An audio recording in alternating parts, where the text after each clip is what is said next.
All right. How did you get to where you're at now? We're tuned in with who? Keith Smith, AKA who? Yaguar. Let's go. So back to the original question. We locked in and tuned in. How did we get to where we at now with you, man? How'd you get to where you at, man? Excellent, man. First, I want to start off by saying, Brother Non-Fear Rose, Brother Non-Fear, we go back. Way back. Rollbacks, way back. You understand? If I may divulge, Oh yeah. we're talking Eastwood Paideia Elementary. You understand? That's 90s. That's the Yeah, 90s. we're talking the '90s, the golden years, man, as it were. When we were the exact opposite of golden, man, we were babies, man. This wasn't the golden hour, man. This was the dawn of it, man. This was the dawn of it, man. Early. This was X-Men and Ninja Turtles, and G.I. Joes.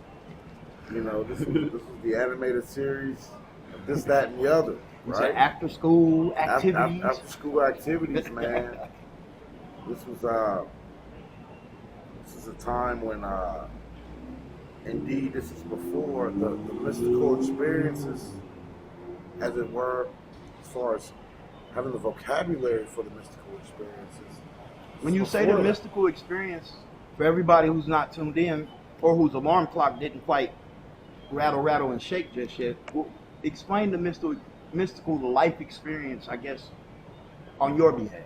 So the mystical life experience is the mystical life.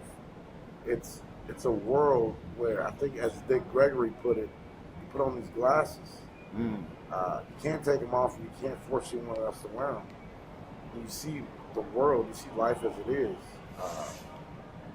I didn't get that verbatim, but the idea is that it's ensconced in an environment where symbolism is the fixture in the environment. Right. You know, you don't see things.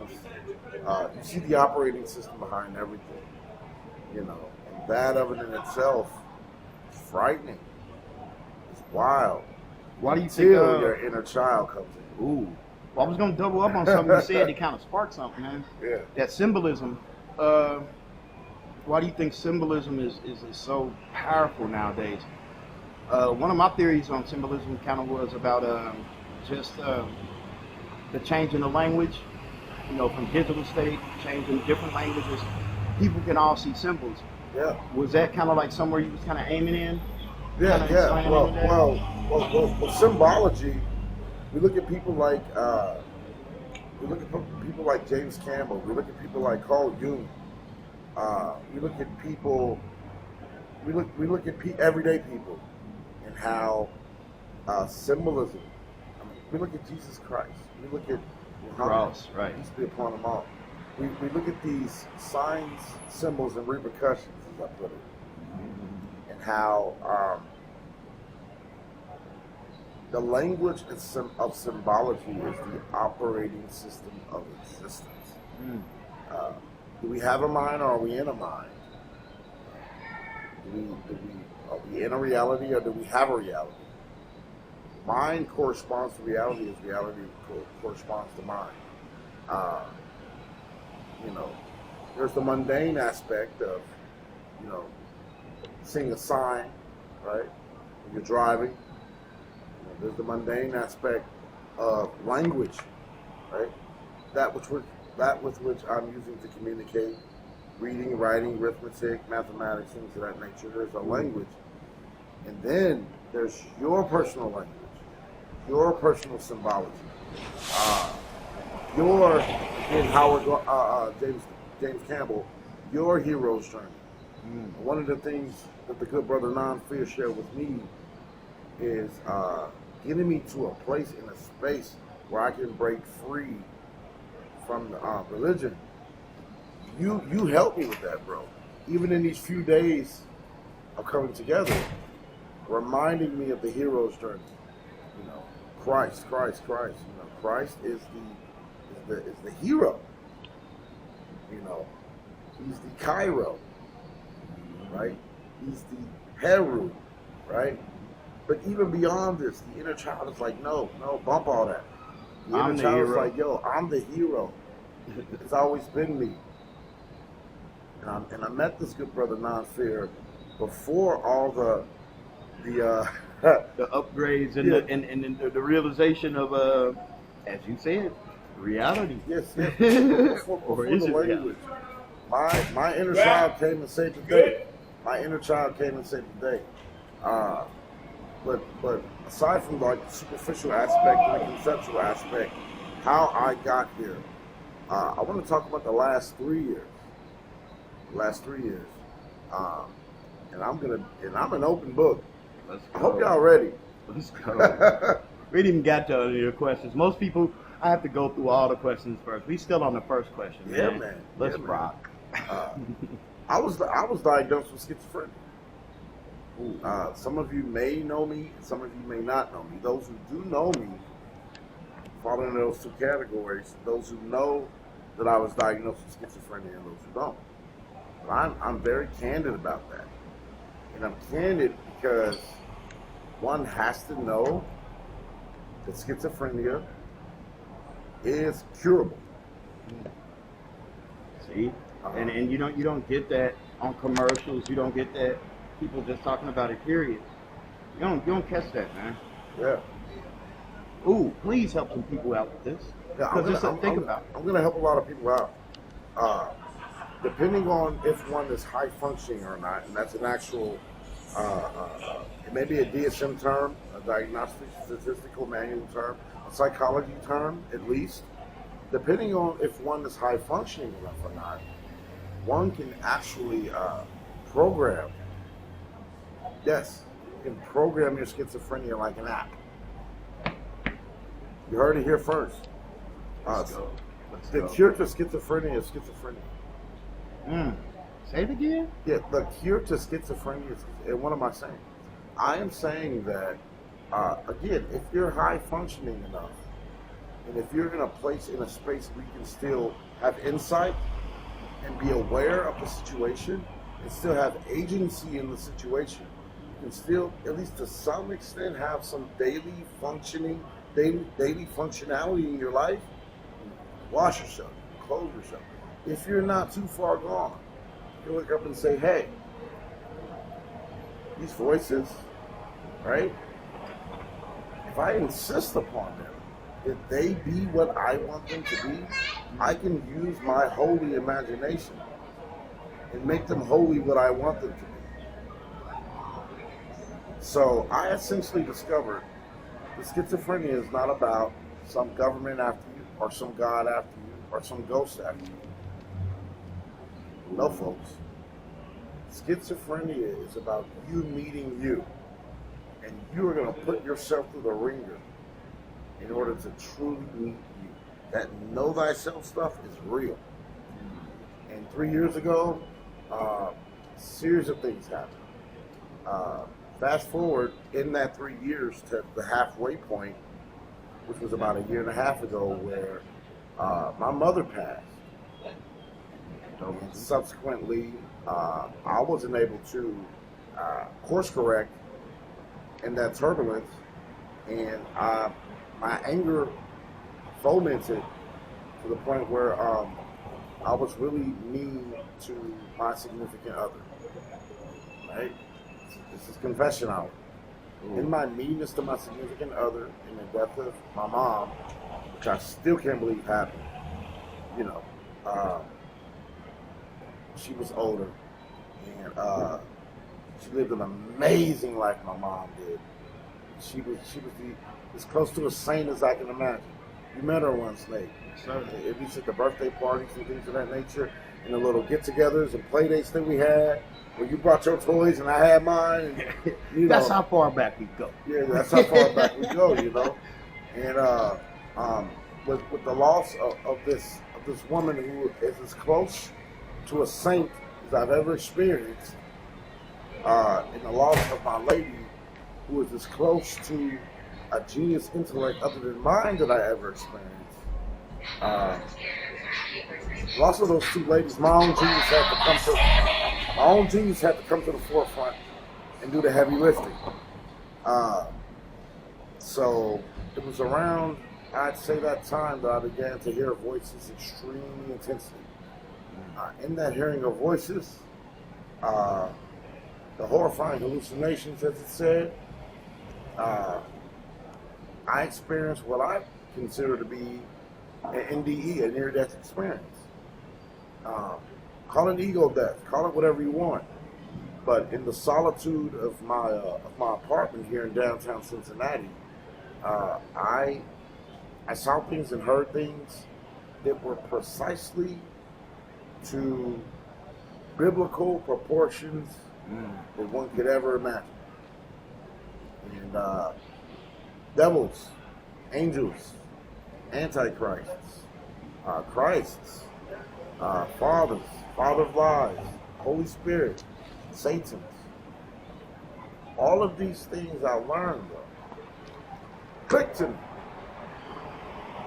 All of these things are aspects of self, and the Bible and all holy books are simply, what are they? They're diagnostic statistic manuals. They're psychology books. The ancients had a way of explaining without explaining. And the way in which they explain these things is kind of, I guess I could say, hidden. Yeah. Right? But everything of the old time is their attempt at explaining the mind. The mind is very powerful. And loving God with all thy heart, soul, mind, and strength is respecting your mind, and loving your neighbor as yourself is respecting, in essence, yourself. What am I saying here? I'm saying that I found out that all of these religions are getting you to know yourself, to introduce yourself to yourself, and it's all love. Speak on it, bro. All right, we're going to go into a random, man. We're going to go into a random. What's in your pocket right now? Wow. Okay, that's a good one. I like What's that. in your pocket right now, bro? Let's see. I call myself an open book. Let's Let's see go. what I got. I want to start with the main piece of what's in my pocket. You knew it. You knew I was Hey, coming what you with got? this. What you got? What you got? I got a gift from an old friend. Non-fear gave me this. It's a labradorite shard with copper around it. Yes, sir. And I cherish this.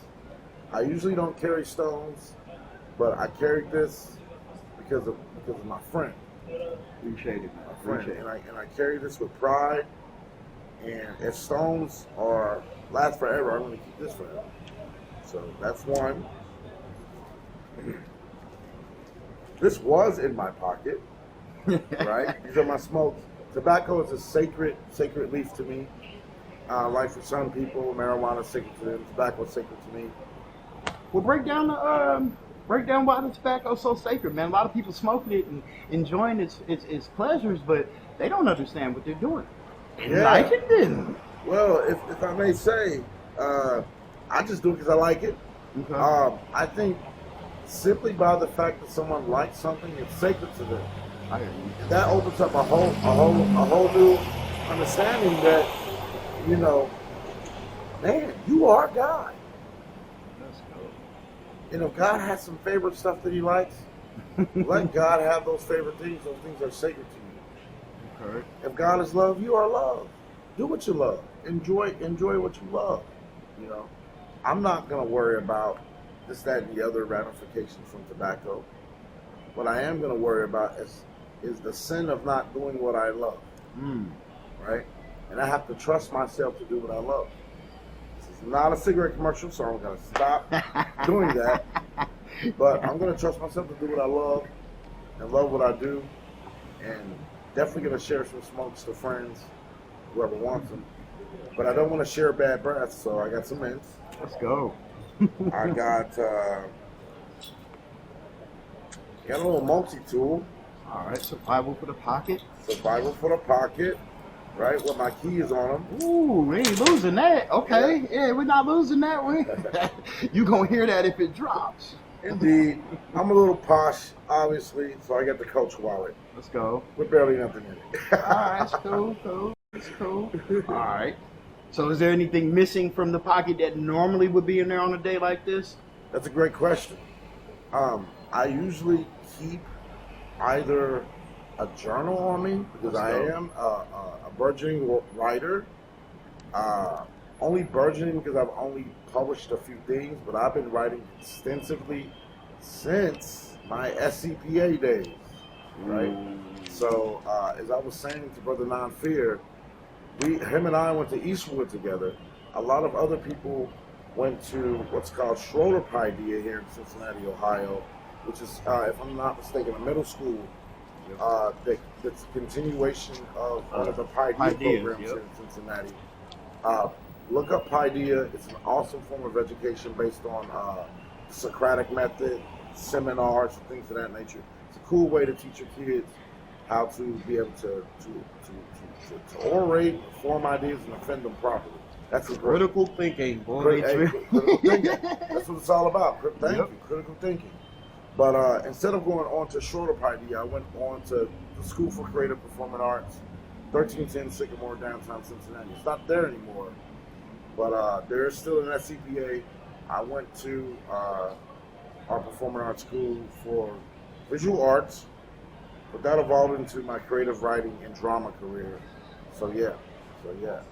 With that, I enjoyed hours and hours of pen to paper, and it paid off because with that writing skill, and which is like the pinnacle of where I am now, I created my own psychological, somatic, and sociological system based on biblical principles to help myself and to help others. Let's go. Appreciate it. Much appreciated. As a youth, yeah, what did you want to be? What did I want to be? Man, okay, so I distinctly remember, brother, wanting to be a comic book artist. Let's go. Yeah, I wanted to be a comic book artist. And there's an awesome conversation that I and Non-Fear had yesterday. If I may say, we are the, can I say that? Yep. Okay. I'll capitulate with that. But basically, I feel that, again, my inner child came to save the day for me in my schizophrenia situation because it allowed me to have that, as one of my pastor friends would say, holy imagination, and to attack this thing creatively, to really attack schizophrenia creatively. And if I'm looking back on my comic book days, looking at the X-Men, looking at the Avengers, looking at heavy metal. I don't know if anybody's into the heavy metal comics. Yeah. That was the shit man for me. Shoot, even looking into my anime. I didn't get into anime as many of my peers did, but I do remember the seminal moment of watching Japanimation on Channel 25. Man, come on. Right, gotta give props. Hey, the look of emotion on your face, man. You feeling it, bro. Shout out to Channel 25. Shout out to Channel 25. Friday Night Food, let's go. Friday Night Food. UPN Network. Whoa. You know, if you're an 80s baby, 90s kid, you know what the heck I'm talking about. Oh, you know the excitement. Hawaiian Tropic. Come on, late night man. Hawaiian Tropic with the girls, man. Let's go. That was the best, you know, Hawaiian Tropic, man. You know, so we're talking about a time when the imagination was being formed, right? And in that time, I didn't know that all of that was pointing to something. You know, it was pointing to now. I have a maxim and an idiom that says that every moment you have is a preparation for now. Whenever now may be, every moment you have is a preparation for now.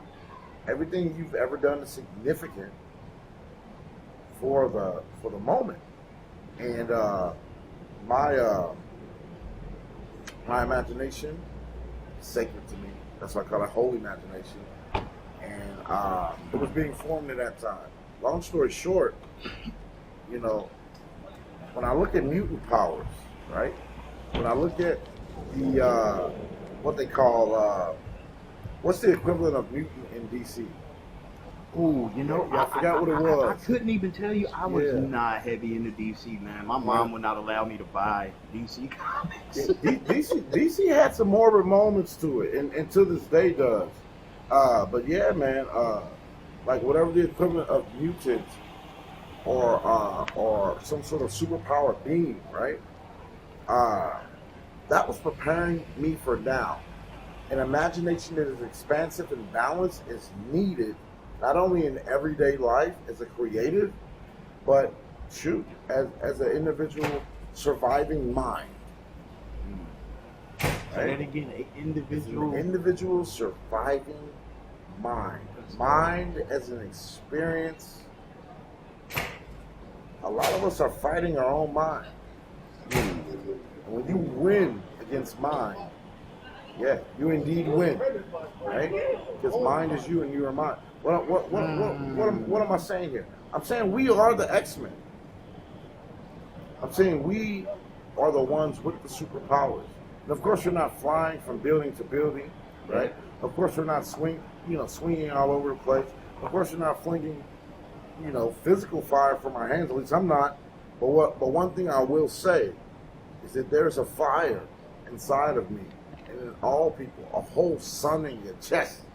You understand what I'm saying? When we talk about the solar plexus, our passion of love, right? The superpowers are all strains and stripes of what love is. And I call myself a hero of love. You feel me? I'm a hero of love. They feel you. You know what I mean? First of all, I had to love myself. If that ain't a war, if that ain't a battle, if that ain't a struggle, if that ain't a superhero, if that ain't a hero journey, I don't know what it is. You know what I'm talking about. Y'all know what I'm talking about. After loving myself, I had to love others. And I say I had to. Why? Because I realized that, what did my man Mike Jack say? You're just another part of me. I can't do aught to you that I'm not doing to myself. It is with the same sword that we hurt others that we hurt ourselves. That hurt people stuff is real. So true. Yeah. So true. Now everything I'm saying is anecdotal the most. Everything I'm saying is just stuff that you can find in a self-help book. But I think when you experience it from yourself, you realize we all have a personal responsibility to love. Literally, love is your response ability. Your ability to respond to all relationships and to that which you relate in life. It's all about relationships, and the greatest relationship is family, and it's all love. Yo, that's how you extend on that, man. Usually there's a double up question with that because people go so fast with it, but original was, what did you want to be when you were a kid? Whoa, what do you want to be? Oh, no, you answered that correctly. I like and love where you went. Okay. What about current? What are the current goals? What's the current thing you're trying to set into? What's the current state that you want to give? Where we going now? Where we at now? My current goal, and this is my magnum opus. This is my great work. I have developed a system. Literally, I said the cure to schizophrenia is schizophrenia. Which means is, what I'm trying to say is that you don't cure schizophrenia, you capitalize on it. And schizophrenia, phrenia is head, phrenia is head, and capitalization is capital, head. You're unifying the head as opposed to schizzing it, as it were. Through self-integration of all aspects of self and deep self-acceptance, right? And then you can cure schizophrenia. I do use medicine. I do make use of it. If you're on your meds, stay on them, right?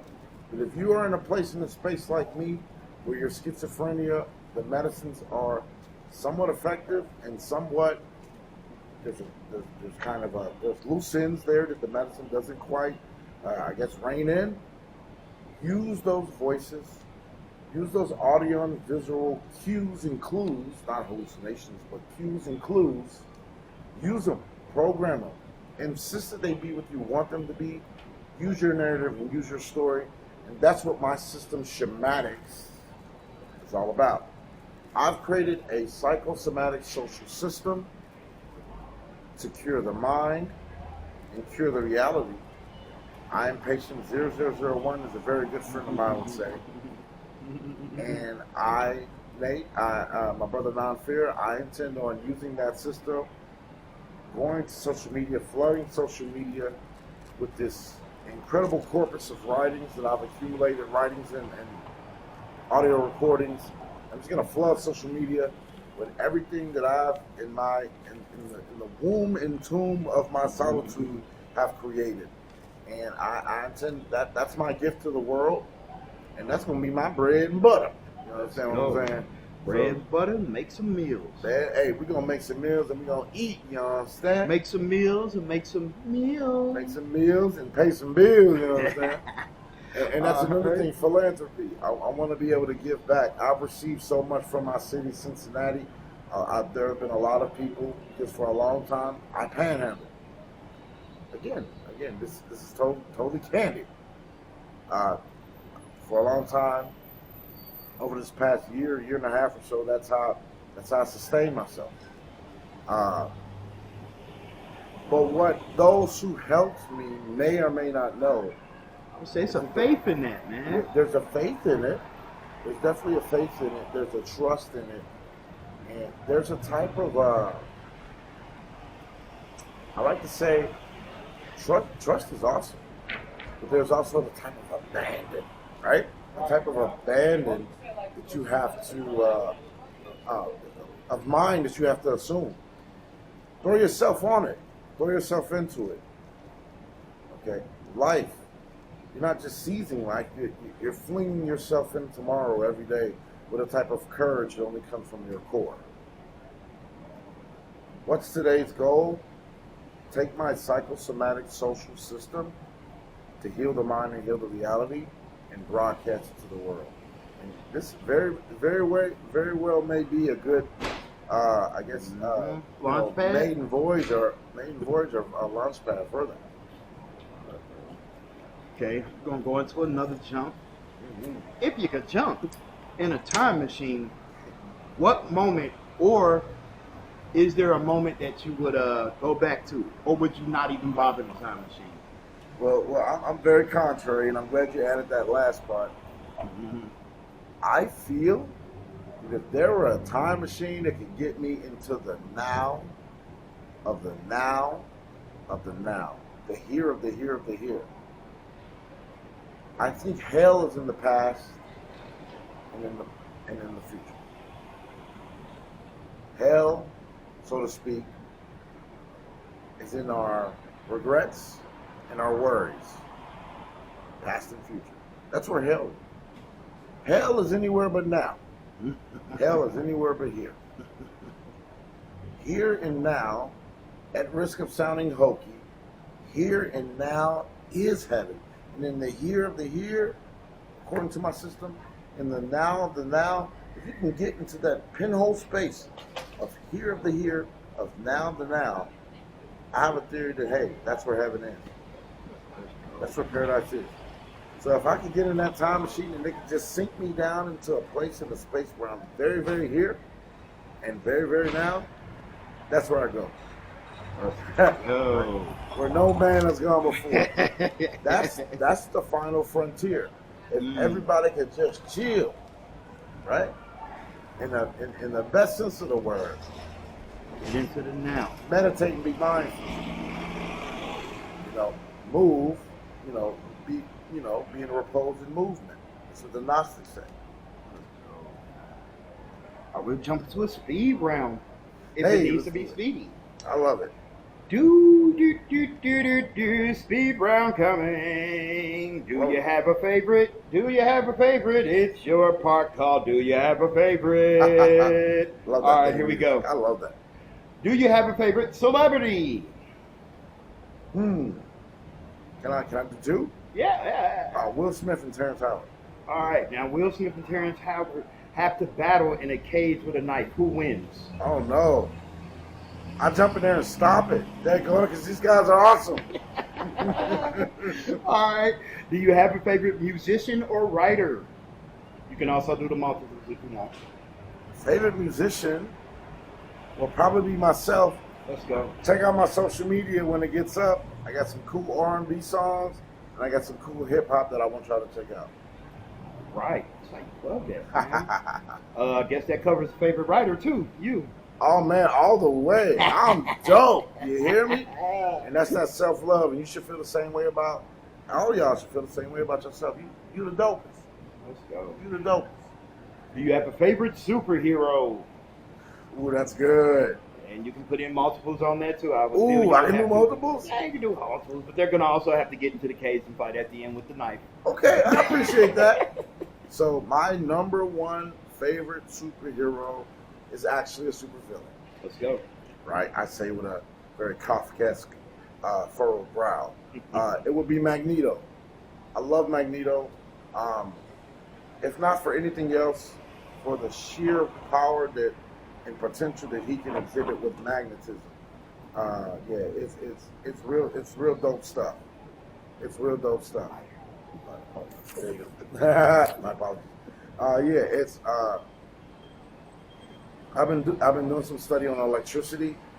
I'd even consider being an electrician, even in my ripe old age of 41.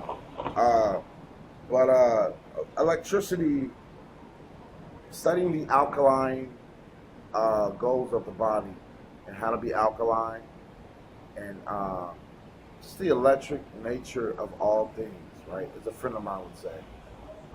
Electricity is a mysterious thing that I am very much so a baby to. And I want to learn more about it. So Magneto is freaking dope. He can move a whole asteroid with his freaking electricity. Move the tectonic plates of the Move earth. the tectonic plates of the earth. Look what he freaking did to Wolverine, my favorite character. I mean, call me a turncoat, but at that point, Magneto was the guy for me. After that, it's gonna be Cable. My man, Nathan Gray Summers, I think that's his name in the comics. He's just, I come from a background of Christianity, and he's the closest thing to like a Jesus figure that I'm getting really nerdy here, and I feel it in my bones. I feel it. He's the closest thing to a Jesus figure that I've ever seen in comics. He's so amazingly cool. And then I guess my last favorite, again as a villain, is Apocalypse. He can change himself down to his atomic structure. He's been called the first mutant ever in Sabanur. Like, what a kick-ass name. And I just love the fact that he has these eternal incarnations and stuff like that. And man, the guy who plays his voice on X-Men, the animated series, My mutant shall be. Yeah. You know the voice of Apocalypse. Yes. Yeah, he was gangster with it. All right. As far as you are beyond mutants, I am beyond you. I am eternal. I mean, epic, right? Hey. That is the voice of that. I want to find out who that individual was who voiced him, and I'm gonna plug him. I'm definitely gonna give him a shout out. Good there. All right. So take all of those people you named and throw them in the cage, and they got to battle it out. Who you think wins in between Apocalypse, Wolverine, and Magneto? Quick answer, Magneto. Cause he's been through too much shit. He's been through way too much. No. People know the story. He was in a concentration camp. The brother been through too much. But can he take on Magneto? Apocalypse though? So we got to keep in mind what he did to Wolverine and why he did it to Wolverine in the Fatal Attraction series. He went mad. A mad Magneto is not to be messed with. Upset. Okay, now think about it. If Apocalypse can change himself on an atomic structure, what can Magneto do to his electrons? Electrons are, just by that logic, Electrons are subatomic particles.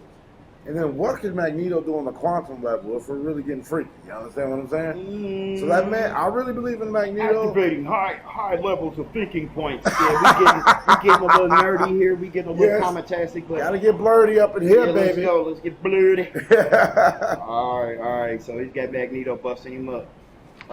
Any hidden talents? Do I have a hidden talent? Just random weird. I mean, you know, you got a lot, but now I did a plug for singing. Very few people know I can sing. Ooh. I can actually carry a tune. No. So you guys will see. We'll plug back in. We're gonna plug back in on some of these sessions, man. Yeah, I went to a whole creative art school. Never took a creative writing class, but I've written a nice handful of songs that are all pretty dope. And I can actually pretty much pick up any instrument and just fooling around with it makes something happen. Okay, since we're on the music topic, another speed round. What's your favorite album? What's my favorite album? Easy, Talking Book by Stevie Wonder. Okay. Maybe your baby done made some other plans with another man. All right, you got a favorite mixtape? Favorite mixtape? Man, you know what? I couldn't say a favorite mixtape. Okay. But as far as if we're talking like hip hop, if we can venture into that for a split second. Yeah, go there, man. Right now, my favorite artist is Nas, hands down. Still doing that king work, man. Yeah, still doing that king work. And the thing is that, you know, even after all these years, I've only dibbled and dabbled in hip hop, so I'm still a baby to hip hop. I think all true MCs are forever students of hip hop. Oh yeah. So I'm right now studying at the lyrical feet of Nas, and I'm looking forward to see what the brother has to teach me through his album. Okay. Are you employed or a self-made person, or both? Or in a whole new spectrum that no one knows about? I am, well, okay, since you added the last caveat, I'm definitely, without hesitation, a self-made individual, but only because I see others as myself, right? And I don't mean to get tricky with that answer. I really mean that if I am loved and people are loving me, then love is all around me, right? I don't see a difference between me and anyone else, in the sense that essentially, we are all aiming for love, man. That just busted into my next question, what I go to, which is, do you still love the world? And do you feel love? But through this whole interview, I think I know the answer to that. Man, Nate, from the very moment I met you, brother, I felt love, right? I am looking for my tribe. I love the world, but I am looking for my tribe. Brothers like Nah Fear are my tribe. One thing that I said right before the interview started was that him and I have been receiving the same downloads over the past 20 or so years, even though we've been separated. My brother wears feathers. I obviously got a feather, or do I have a feather? Yes, sir. Thank you, I appreciate that. No, like just the things, just the wearing of copper, the interest in the metaphysical and the mystical. Like, I haven't seen him. I've probably seen brother Non-Fear a few times in the past couple of decades, but we've been on the same wavelength the whole time. It's always been like that. That's love. That's love. And we reunite and we click back, and it is like we just left the Pizza Hut over in Norwood after eating a deep dish pizza and celebrating my ninth birthday party. That's what love is. You know what I'm saying? And yes. Oh, you know what? Since you at that, you just landed right into these questions, man. Since you at the toys and birthday parties, well, I kind of gave it away. What was one of your favorite toys as a kid? Oh, that's an awesome question. Can I name a toy that I always wanted that I didn't get to get? Oh yeah, go down the line. Favorite one, ones you didn't get, and even that leads into the next question. Even now, what's one of your favorite toys? Go ahead, break them all down. Gotcha. So I'm gonna do all three. My favorite toy when I was a kid was my He-Man sword. Let's go. Yeah, that was my favorite toy. Hold on, I hate to interrupt. Did you have the one with the silver on one side and the glow in the dark on the other side? No. Oh. I'll tell you the one I had. I had the one my mom My blessed mom bought us so many freaking toys. And with us enjoying them, Christina Smith, my mom, enjoyed them herself. She enjoyed us enjoying them. And one of the things was a He-Man sword had a ripcord. You pull that sucker back, and what does it say? I have the power. I'm like, that's dope. You know what I'm saying? So I missed that toy. A toy that I didn't get that I always wanted to get. So Kenner, the toy company, made a toy line from the Predator movies.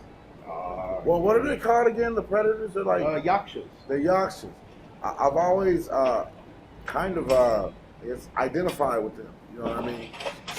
These cool characters, these guys that hunt to survive and survive to hunt, right? Live to survive and survive to live. Have to actually rank up. You have to kill to survive. Yeah. Right. As a teenager, you have to kill. As a youth, you have to kill. There's stages to it. They are the intergalactic 300. Except they're probably billions. I don't know. But there was one Predator that I didn't get to get. You had to take your Predator toys. You had to mail in the UPC code. You had to get enough UPC codes and cut them out and mail them in. And guess what you would get? What? Oh, the glow in the dark one. The glow in the dark clear Predator. The one when he puts on the cloaking device. The cloaking device. Man, I never got to get that. For all you toy collectors out there, don't send me one. I'm gonna shed tears. I'm gonna shed tears. We gotta get my man Kenner Predator see-through UPC special sent in one. All right. What about now? Okay. So unfortunately I don't own any toys now. But like I said, this right here I cherish. I cherish this. I really don't own many possessions. And I was just telling a friend of mine today, I feel like a monk, and I don't want to be a monk. I'm an inadvertent monk. I'm an inadvertent mystic. I'm an inadvertent metaphysical god. I wanted to be a Mac. You know what I'm saying? I'm good looking. I'm handsome. You know what I'm saying? You know, do it for the camera.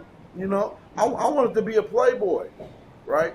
But the way the universe had it, you know what I mean? All these things I was being prepared for, I was being prepared to be one who actually knew divine love, right?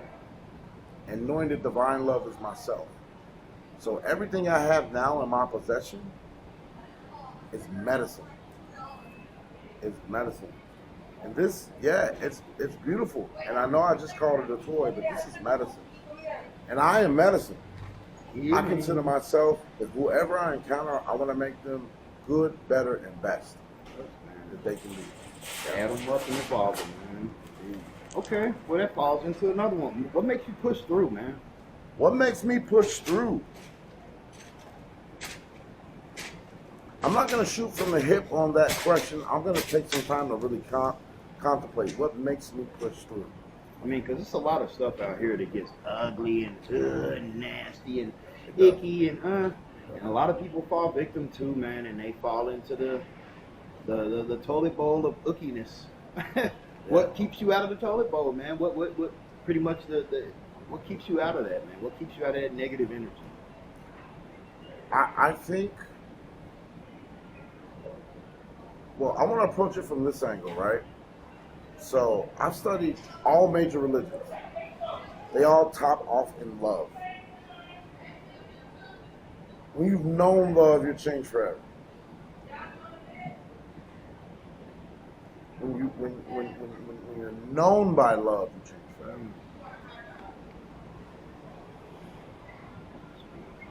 Knowing love gives you a type of spiritual buoyancy in any situation.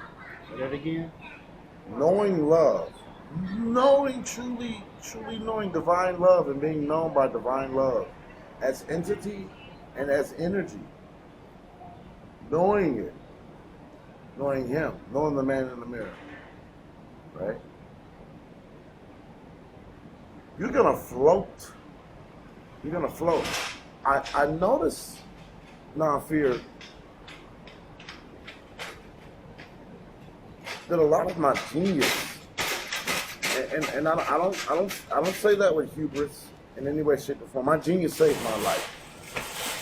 I've been called a genius all my life, and I noticed that my genius, in its saving me, made me realize that to know love, right?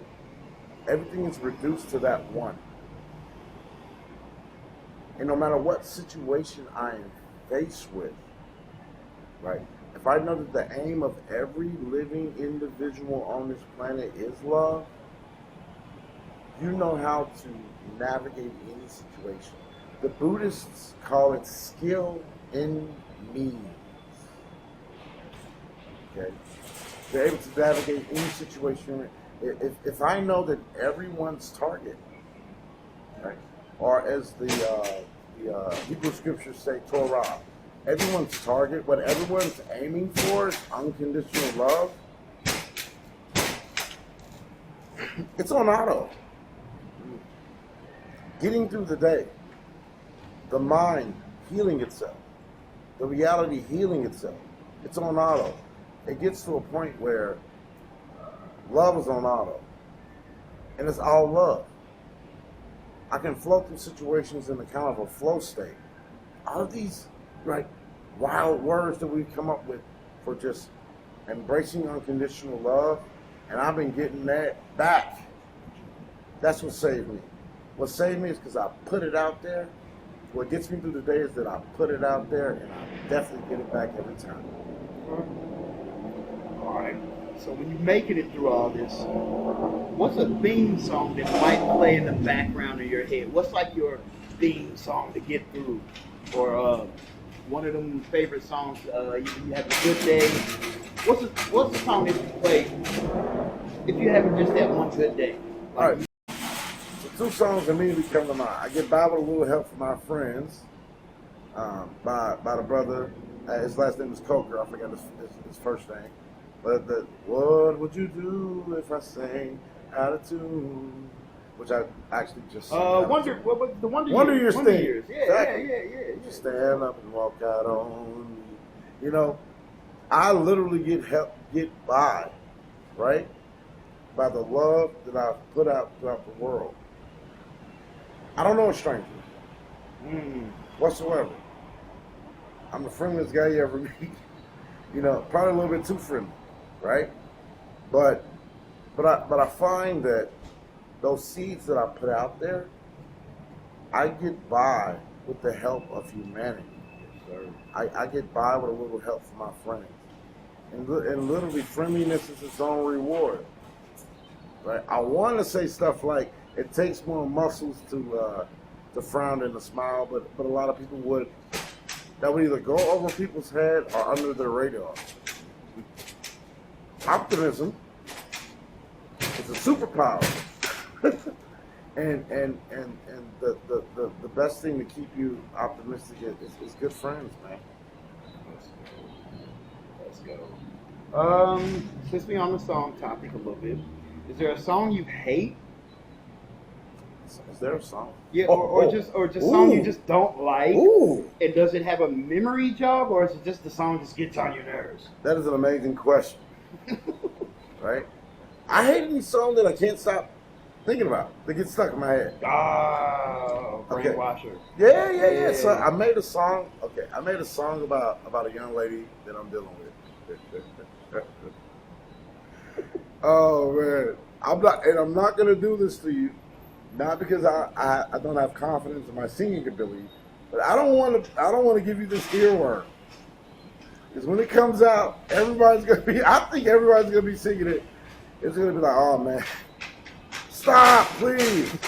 Friday. It's gonna be one of them. So not to say that that's a bad song, but yeah. Any song that I can't get out of my head, even my own, I hate. No. I can't do it. Get the stem in the song. Indeed. All right. Let's see. Okay. What habits do you love, and which habits about yourself do you hate? what habits do I love? And what habits do I hate? Um, let's see. That is an awesome question. And I'm gonna simmer on that one too. Because habit is everything. Your habit makes your life. It's what you set on auto. And loving myself is a habit. It's a life-saving habit. Yo, people, I like a lot of you. I dealt with suicide. I dealt with self-hate. Right? The habit of loving yourself. The habit of accepting yourself. The habit of any self that you encounter being integrated into one. That's important. Again, with the risk of sounding hokey, right? The habit of looking in the mirror, yo, you dope. You awesome. Actually saying I love you to yourself. If you can get past what you think is corny, right? Love yourself. And see yourself in everybody else and love that self. You can get past that being hokey and corny, you have just broken through to the other side. Break on through to the other side. Yeah. And and the habit that I hate is any time that I forget that. And I do too often forget love. And there was a wonderful philosopher, a lady who said anything. This is like one of my favorite quotes. If one of your questions is quotes, this is one of my favorite quotes. Anything other than love is a hallucination. Yep. That did it for me. That did it for me. That did it for me. And forgetting to love, yeah, as if you could ever, right? Forgetting to love is the worst habit you could ever have. Whether yourself, others as self, right? Or divine love itself, right? Forgetting to love is the most effed up thing we could ever do to ourselves and others. Because we are all connected. We are all one. All right. Inside that love combo, let's go switch it up a little bit. Hey, Got any random hobbies? I don't know, just any random hobbies you haven't talked about? oh, that's good. That's good. So random hobbies. And may I ask for the all right. Let's talk about random hobbies. That's good stuff. Let's see. If I were to say I had a random hobby, Or just a list, man. It seems like you got a lot of stuff going on, man. Just well, a list. my thing is this, right? My system of schematics, spelled SHEMATIX. My system of schematics has taken up so much of my time lately. I ain't really got a life, and I think your life, just like your habits, is your hobbies. Your life, just like your habits, is your hobbies. So I don't have much of a hobby. If anybody could suggest some hobbies, I could use some healthy ones as well as some good healthy. I think putting together a package for healing and love and helping the people out. Oh yeah, I think you're in a good round, man. Stick where you at. Awesome. All right, a little quick last speed round. Have you ever played a record? Have I ever played a record? Yes. Yes, that talking book. All that right. talking book. That was the first record, the first vinyl, and I imagine you mean vinyl record. Vinyl record. Yep. Not only is it my favorite album, but that's the first record I took and put on a phonograph or whatever you call it, a record player, and took that needle and put down on that vinyl, and I was smitten ever since. Stevie Wonder, that's my man. What about an 8-track? Ever play an 8-track? Never. Never. And in the age of MP4, I think we're actually past the age of MP4. But I really don't intend to be honest. Yeah. The 8-track is like an ancient thing. I try to get a hold to them weird things every once in a while. What about a tape? Have you ever played a tape or collected tapes? Okay. Oh yeah. So single Crossroads, Bone Thugs and Harmony. Whoa, that's your first tape? That's the first and probably the last tape I ever played. Really. So I really didn't get into music intensely until my my beloved ex-love got me really heavy into music. So yeah. All right. You ever played? Of course. You ever loaded up an MP3 player? Oh yeah. Okay. Had a lot of Coldplay on there. I had a lot of Lenny Kravitz. I had especially that Storm, Lenny Kravitz and Jay-Z, and had a good amount of brand new heavies on there. I don't know if you know about brand new heavy. Get them to them; they're a dope band. Good. You a heavy streamer? Stream music still a lot? Oh yeah. I mean, if you would consider YouTube streaming, yeah. Big right now, old school R&B. That's my flavor right now. Old school R&B. We're talking 60s and 70s, as well as 80s and 90s R&B. Is especially that 90s R&B. That's where I'm at.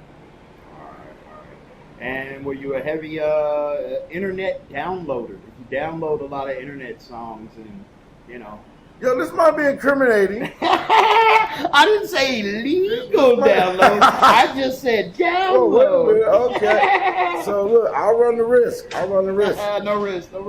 Freaking bear share, baby. I was a bear share head. I was a LimeWire head. Don't talk about LimeWire. Yeah, as we say in Cincinnati, I ain't even gonna hold you. Big bear share, LimeWire head, man. All right. Random quickie question. How do you feel and do you believe about the alien activity on Earth? Do you believe we are in the times of heavy alien activity? Well, I think God's an alien. Let's go. I think we're aliens. Break down how you feel about the aliens. Well, I mean, if I were to get into that, which I'd love to, right? Small drop. The short version is that what is alien but what is other? And the original meaning of the word holy, some people say it means set apart, but it means otherly, that which is other than us, that which is other than the norm. And we need not look too much farther than God himself for that much, that most alien to us, yet most familiar. Okay, well, this is the part where we wrap it up and we'll leave you with anything extra you'd like to add, tell in, synchronize, or put into the story in the mix you'd like to add, man. It's up to you, man. Anything else you want to drop on them and give it to them? As if my life depended on it, I want to tell you, love yourself and other people, right? Because all we're doing is loving ourselves. Whether we love others, whether we love God, all we're doing is loving ourselves. So love God with all thy heart, thy soul, thy mind, thy strength, and love thy neighbor as if it were thyself. And love yourself.